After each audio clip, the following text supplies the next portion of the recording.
1, 2. You don't stop. Yeah. Swamp Phone DJ Flame is the DJ name.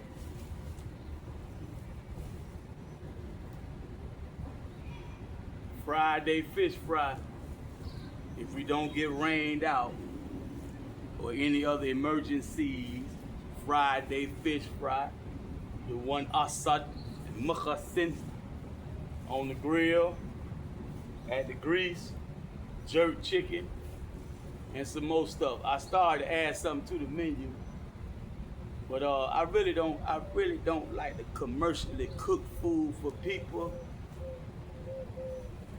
You know, I have a background and whatnot, and I just,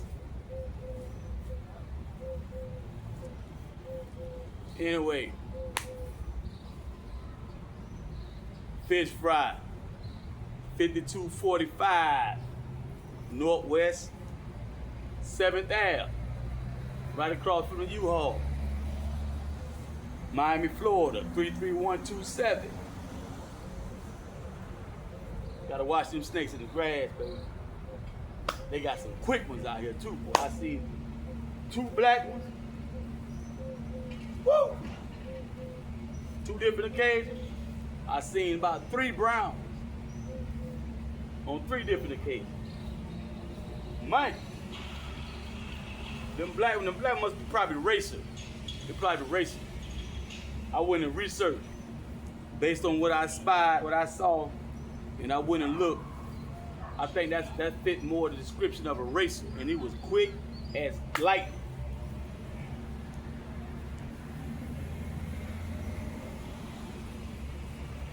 I can't even hardly think about the publication, think about them snakes.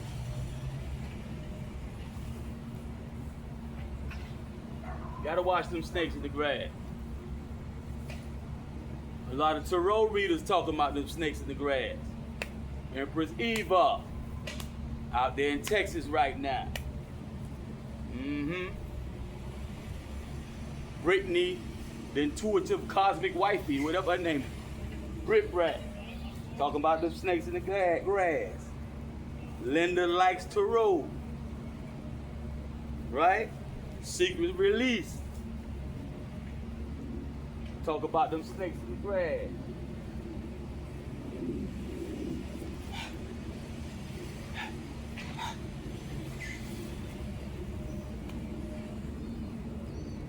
One time for Moises, Blood Child, player to player. Open law sees you through that situation we talked about. I wouldn't speak about it on this publication. One time for that boy from Goose, Nicaraguan descent, Nika, Moises. I pray Allah make dua, that Allah get you through that situation.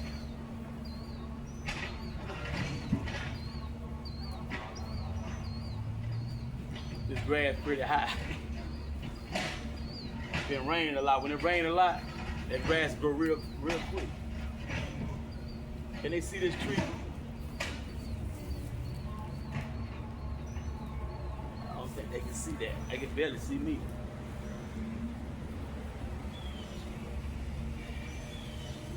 Fish fry Fridays. If we don't get rained out, 5245 Northwest 7th Avenue, Miami, Florida, 33127. Masjid Al Ansar. Chef Muhsin and Assad serving it up, something hot, something good. Check in. 786-655-2306. 786-655-2306. My zelle, my Cashapp, 786 area code 655. Miami-Dade County, Broward County, Palm Beaches, Tri-County area. If you want to see me in the flesh, you trying to fly me out, you in Dubai somewhere, need to see me, for these unique styles,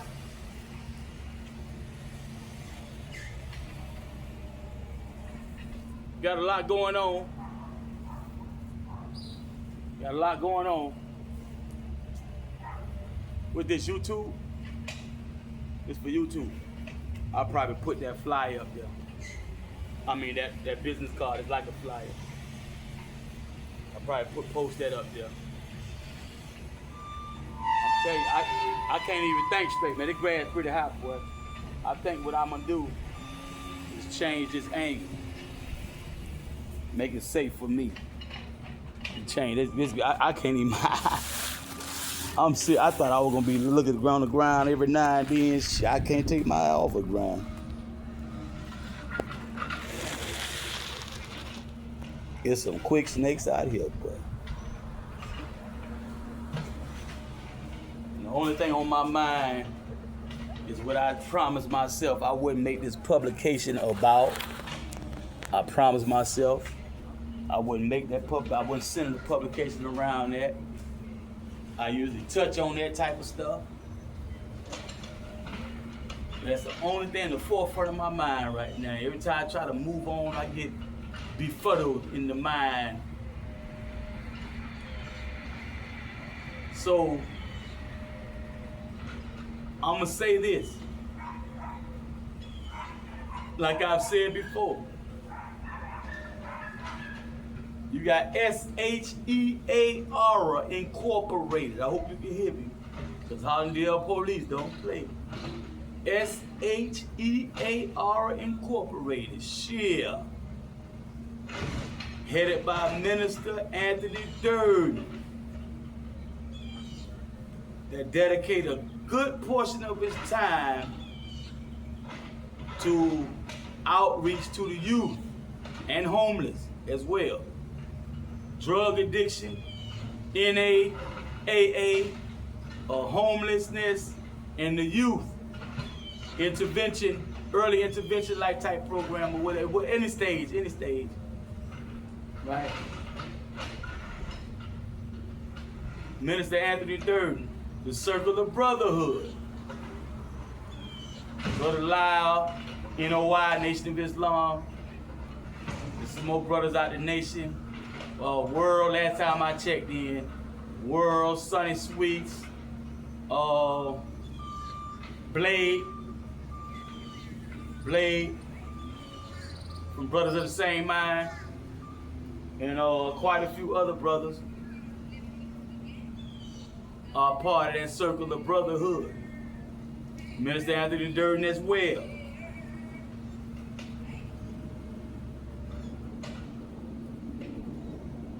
We have to remember that much of what we as young people have witnessed,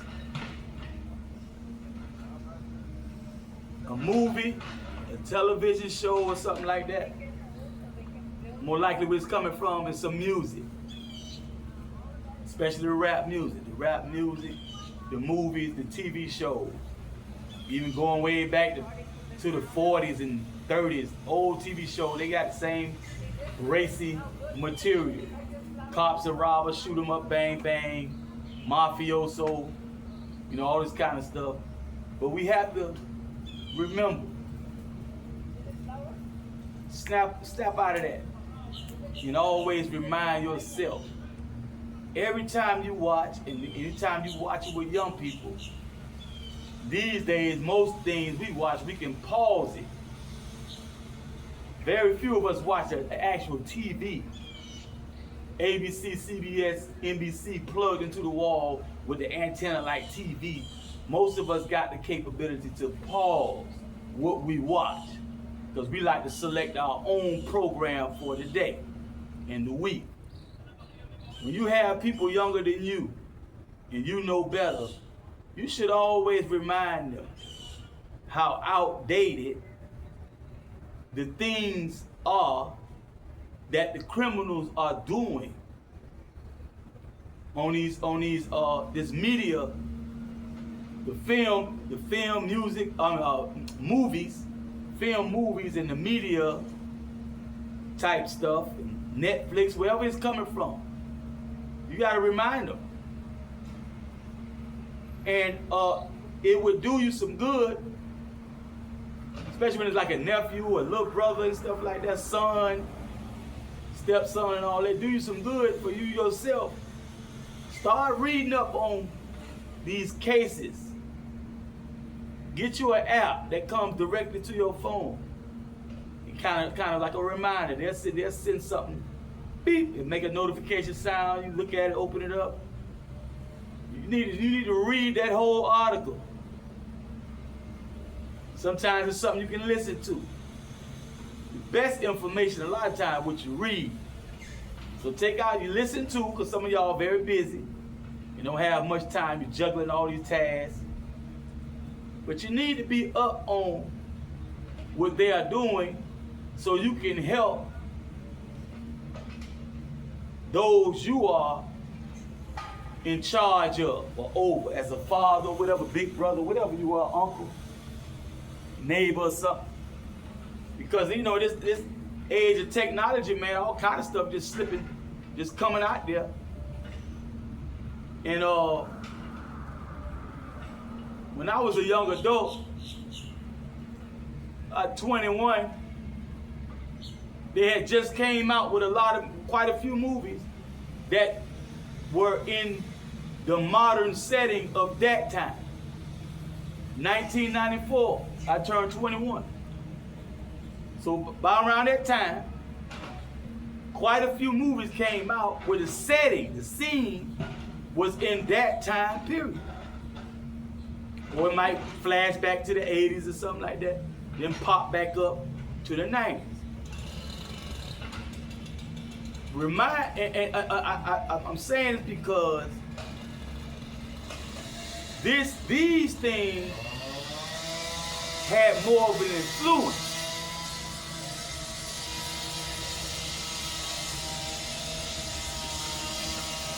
These things have more of an influence. They say when you're high vibration, you're doing high vibration and stuff, things like that happen.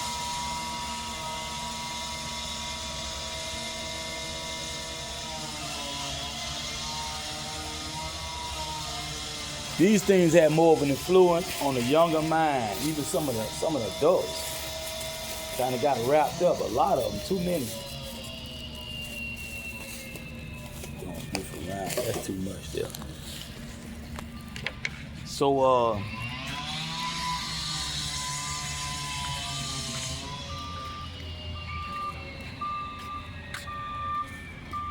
it tends to sweep you away into a world that is surreal. And you lose that common sense you need if you're not careful.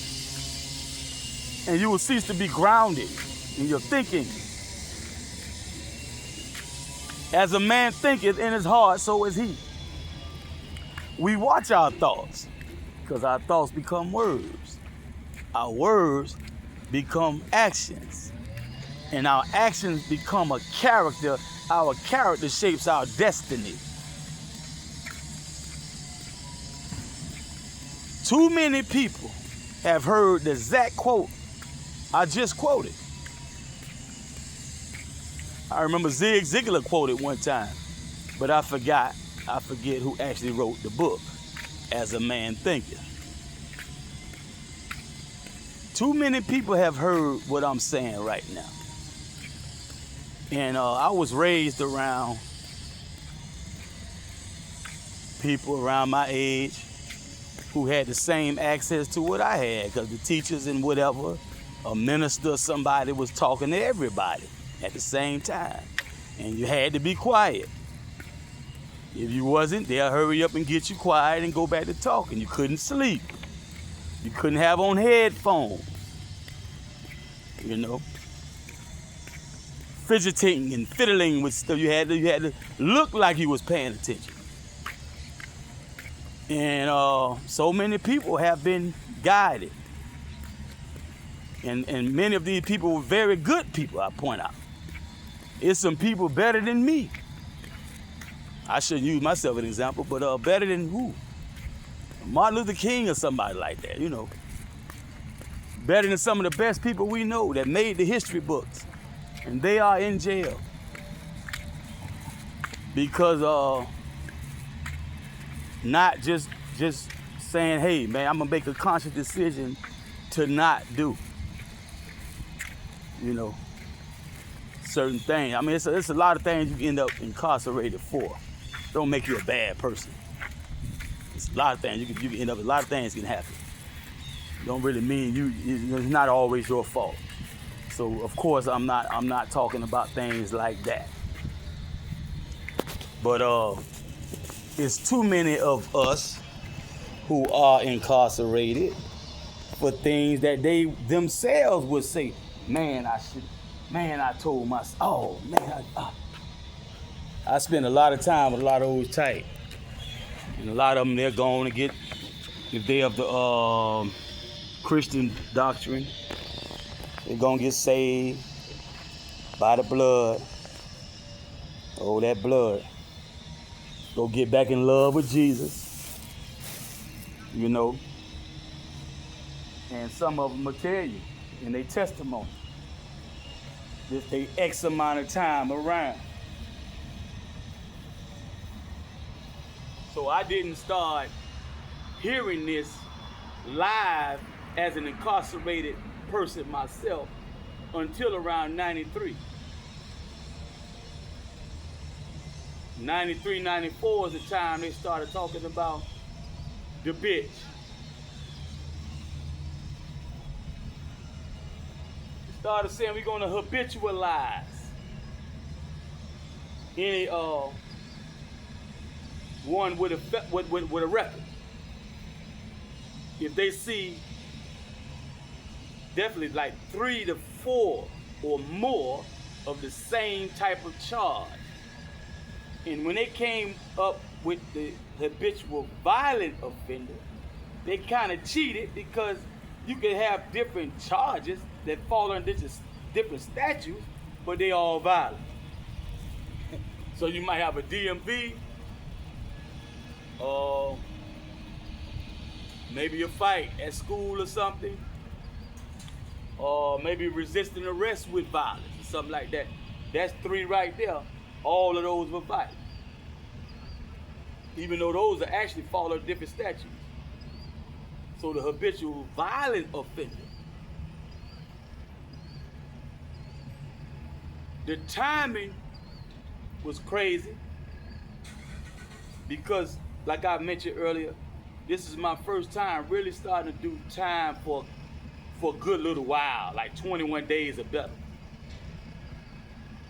And when I first started going in DCJ, 11th Judicial Circuit Court, Dade County Jail, places like that, TGK, Stockade, guys would show me their record.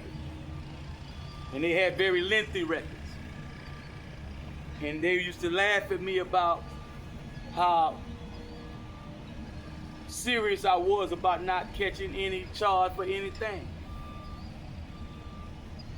I wouldn't allow a police officer to just put something on me and they say stuff like, man, you lucky. How am I lucky about something I didn't do? What's so lucky about that? Yeah, man, but you'll get caught for something, man. Nah. So a lot of people that are you guys who are 20 years old, if you 20, you was born around 2006. So I'm gonna say 26. You was 26, you like that Y2K up in there. So I'm talking about a lot of you guys' fathers, grandparents, and uncles. First, second, third cousins and whatnot, neighbors and stuff.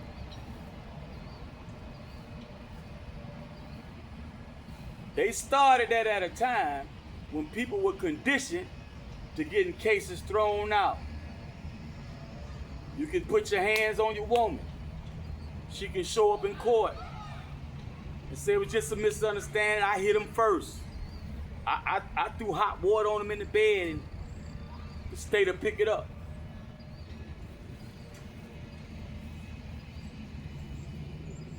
Unprecedented measures were being taken against a lot of cases that used to get thrown out. Sometimes pre-trial to get you out. Drug cases.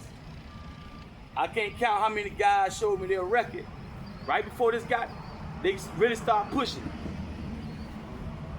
Month after month after month. Some of them at the same address, some of them different addresses. They got caught with possession with intent, sales cases and stuff like that. Back to back. You look at the arrest date, look at the release date.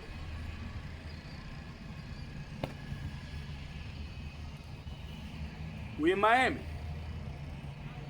right? South Florida, especially Miami. I can't speak for Brown. Miami, they got, I just read an article this morning. I could almost say his name. They got it for money laundering. Something was going on in Spain. He had a penthouse in Miami. And had a whole lot, something had to do with a whole lot of Rolex watches and high-end cars and properties that other people close to him had, but they trying to stop the government from getting it all. You know, and he got, oh wow, he got a lot of time, and it's a whole lot of millions of dollars involved. I forget the name, but it's Spain and Miami, right? Money laundering.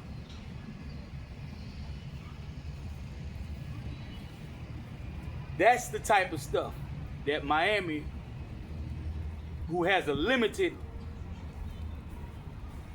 amount of resources, human resources, personnel, officers, agents, sheriff, deputy, whatever, and then you got the, you know, the cars, but everything has to be manned by somebody. Especially going back in the past before all this stuff they got now.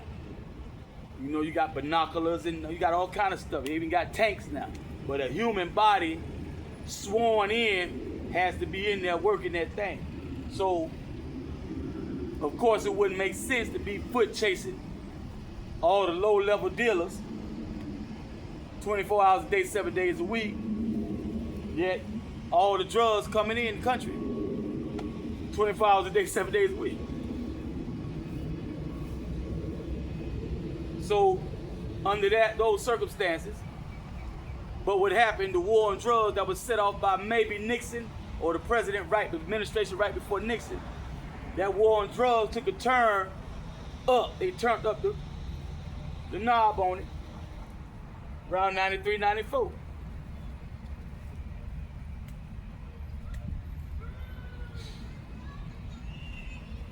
Robberies, snatching purses, or robbing tourists, or smash and grab, and all this kind of stuff, that started to get a lot of attention. It wasn't really on the news quite like that. And they made a big, but the thing about it was that current de facto governing body that presides over the municipalities, the cities, the county, whatever, really in the state, those are state statutes and whatnot. They decided to turn up the heat and the pressure to fast track on into what we know now is gentrification. Back then, you wouldn't hear gentrification, you would hear about foreclosures. You would hear about redlining. You would hear about disparages in sentencing, punishment not fitting the crime, and you know, there's quite a few things you would hear about.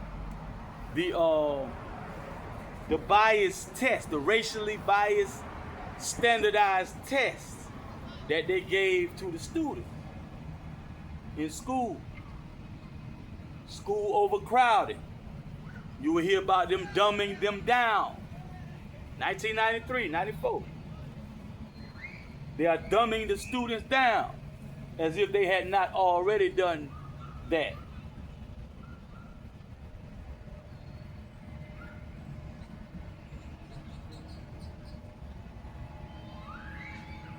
So the movies. Too many guys started watching those movies. And I think it was more the response of all the other people that witnessed these movies. Not so much as the guys that took it upon themselves to do crime. Still, continue on into the future, doing crime, or start if they hadn't started. It was more about everybody else. Because who the star, Lorenz Tate, Minister of Society, his sidekick, Kane, I forget his real name, O'Shea Jackson, Doughboy, Monster, all the ones who played those parts, MCA, Too Short, they got parts of the more tougher guys. The guys in real life, it seemed like they started to say, get jealous of the actor on the screen, and forget one of the most important principles and tenements of what governs what they do.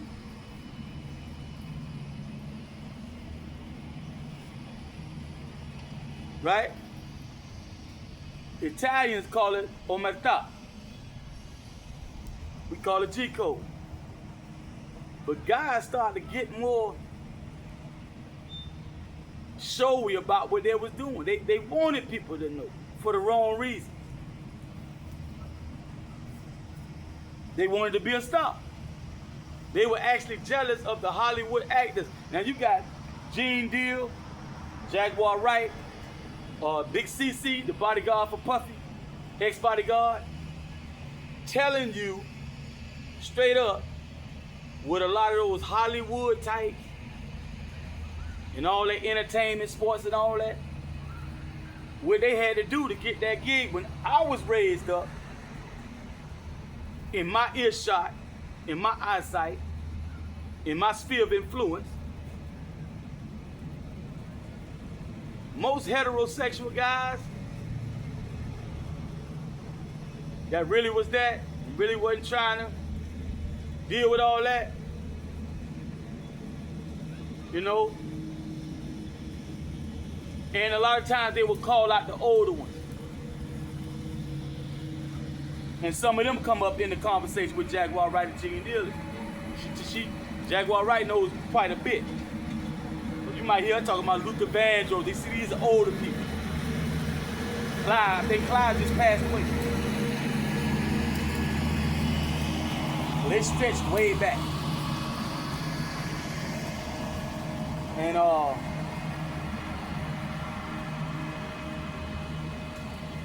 never before have I seen older guys this silly. But truth be told, most of the older guys were nothing but children when I was a child, when we were being told by the people that I talk about scared straight all the time, when they was telling us about this. So these guys wasn't all that old. But some of the older men had kind of slipped too. But most of them were closer to my age.